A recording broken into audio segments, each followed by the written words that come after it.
يا يريحوك يا يسوحوك وانت وحظك ونصيبك، هما كده مصممين بلاد بره. واللي يخرج من داره يتقل مقداره على رأي المثل، من شبشب عامل $900 لقميص تايجر وكمان دانتيل لحلق ألماظ وتيشيرت شفاف لحد الخلخال. إطلالات غريبة للنجوم مع مصممين بره مصر كلفتهم ملايين وقلبت ضدهم الجماهير. يا ترى مين الفنانين اللي ظهروا بإطلالات غريبة؟ حكاية شبشب محمد رمضان، مين اللي لبس حلق ألماظ؟ هل بيتعمدوا يظهروا بإطلالات غريبة كده علشان يقلدوا الغرب، ولا الغرض ركوب الترند؟ ده بقى اللي هتعرفوه بكل تفاصيله في الفيديو اللي معايا، بس خليكم متابعين الحكاية للنهاية. صحيح مصممين بره يا تريحك يا تسوحك، وللأسف في فنانين كتير مشيوا وراهم، وده خلى الجمهور يتقلب ضدهم ويهاجموهم لأنهم ظهروا بإطلالات غريبة قوي ما تلقش براجل ولا عادات وتقاليد المصريين. في طبعا فنانين محبوش يخسروا جمهورهم أو إن الناس تبقى ضدهم، وعلشان كده قالوا المصممين بره لا، ما بنتعاملش غير مع المصري واللي فاهم أسلوب حياتنا، وهو كله في الآخر هيصب في عاداتنا وتقاليدنا. من الفنانين بقى اللي مشوا ورا مصممين بره وتسوحوا هو نمبر 1 محمد رمضان، واللي دايما عامل قلبان بإطلالاته الغريبة. بس كانت أكتر حاجة أثارت الجدل وخلت الناس تتقلب ضده لما ظهر بشبشب أخضر بكعب،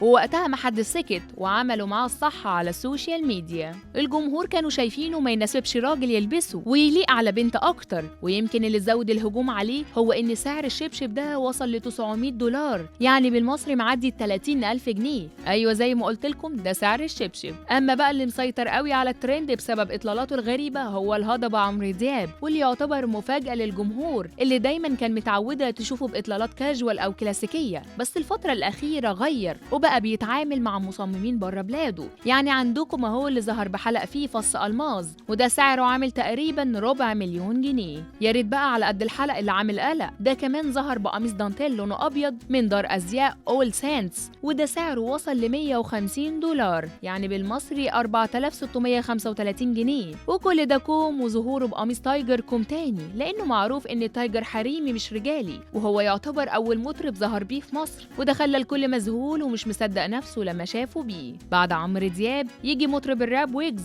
وده عدى كل الحدود بعد ما الجمهور اتعود يشوفه بلبس عادي مفهوش أي إثارة، لحد ما هوب ظهر لهم هو ضارب بليزر طويل وكمامه مفتوحة وسعره 1850 جنيه استرليني، وتحتيه قميص لونه بيج وسعره وصل ل 890 جنيه استرليني، وطقمهم بحتة شورت لونه بنفسجي وصل سعره ل $1845، وكان لابس بقى عليهم بوت لونه اسود، وسعر اطلالته دي كانت عاملة مبلغ وقدره. وشوفوا بقى الدولار بكام والاسترليني كمان بكام. نيجي بقى للاختيارات ومدمرة حياته، ايوه هو المطرب احمد سعد اللي خطف الترند من الفنانين دول وبقى متربع على عرش الاطلالات الغريبة والمثيرة، وما بيهموش هجوم الناس عليه وبيتجاهل كلامهم خالص. ده كل يومين يفاجئ الناس بإطلالة أغرب من اللي قبلها، يعني بدأها بظهوره في حفلة بقميص أسود شفاف ثمنه $750، يعني بالمصري معدي 23,000 جنيه. ومن كام يوم قلب السوشيال ميديا لما ظهر ببدلة أو خلينا نقول بيجامة في نص البحر ومعاه خلخال في رجله، وطبعا دي حاجة جديدة خالص على المصريين عشان مفيش راجل في نظرهم ينفع يلبس خلخال، وسعر الإطلالة دي عدى ل 80,000 جنيه. صحيح في فنانين حابين يقلدوا الغرب ويمشوا مع مصممين بره علشان عجبهم الستايل بتاعهم، وفي فنانين بتعمل كده علشان تركب الترند مش أكتر. لكن انتوا بقى ايه رأيكم في مواقف الفنانين اللي ذكرناهم؟